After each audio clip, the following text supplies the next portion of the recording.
ഓരോരുത്തരും ഓരോ സംഘടനയുടെയും മതത്തിൻ്റെയും ജാതിയുടെയും ഒക്കെ ഭാഗമാണ്.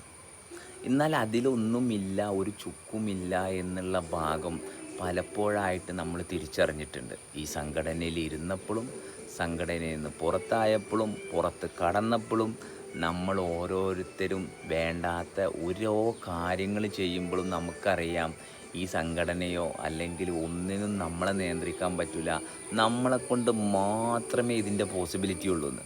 ഓക്കെ, അപ്പോൾ അങ്ങനെ ഇരിക്കുമ്പം നമ്മൾ സംഘടനയിൽ നിന്ന് പുറത്തായിട്ട് പിന്നെയും ഈ സംഘടനയെ നമ്മൾ തിരുത്താനും തിരുത്തിയിട്ട് വീണ്ടും നമ്മൾ ശരിയാണെന്ന് സ്ഥാപിക്കാനും നമ്മൾ നോക്കുന്നുണ്ടെങ്കിൽ നമുക്കതിനുള്ള ക്വാളിറ്റി ഇല്ലാത്തതുകൊണ്ടാണ്.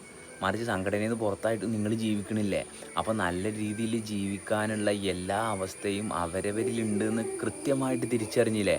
അപ്പോഴും ആ സത്യസന്ധമായ അവസ്ഥയോട് ചേർന്ന് നിൽക്കാതെ പിന്നെയും സംഘടനയിൽ മാറ്റങ്ങൾ കൊണ്ടുവന്നിട്ട് അവർ ചെയ്യുന്നത് ശരിയല്ല എന്ന് പറഞ്ഞിട്ട് നമ്മൾ പിന്നെയും അവരെ കാല് പിടിക്കാൻ പോകുമ്പം എന്തൊരു അവകാശമാണ് അല്ലെങ്കിൽ എന്തൊരു പക്വതയാണ് ആ വ്യക്തികൾക്കുള്ളതെന്നാണ് നമ്മൾ നോക്കേണ്ടത്.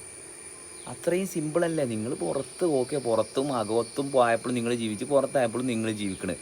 അപ്പോൾ അകവും പുറവും എന്ന് പറയുന്നത് വെറും മനുഷ്യൻ്റെ സങ്കല്പമല്ലേ. ഈ മതവും ജാതിയും രാജ്യവും ഇതെല്ലാം സങ്കല്പത്തിലല്ലേ. അപ്പോൾ ഈ സങ്കല്പത്തിലല്ലാത്ത യാഥാർത്ഥ്യത്തിൽ പ്രവർത്തിക്കണ ഒരവസ്ഥ അവരവരിലുണ്ടെന്ന് തിരിച്ചറിയാനുള്ള ഒരവസരമല്ലേ അവിടെ കിട്ടിയത്.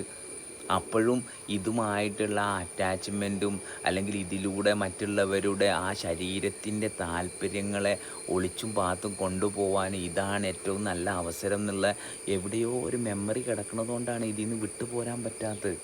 പതുക്കെ അതിൽ നിന്ന് വിട്ടിട്ട് അവനവനിലേക്ക് വന്നു കഴിഞ്ഞാൽ ജീവനോടെ ഇരിക്കാനുള്ള കാരണം ഏതെങ്കിലും മതത്തു നിന്നോ രാജ്യത്തു നിന്നോ ബോണസ് കിട്ടിയിട്ടാണോ?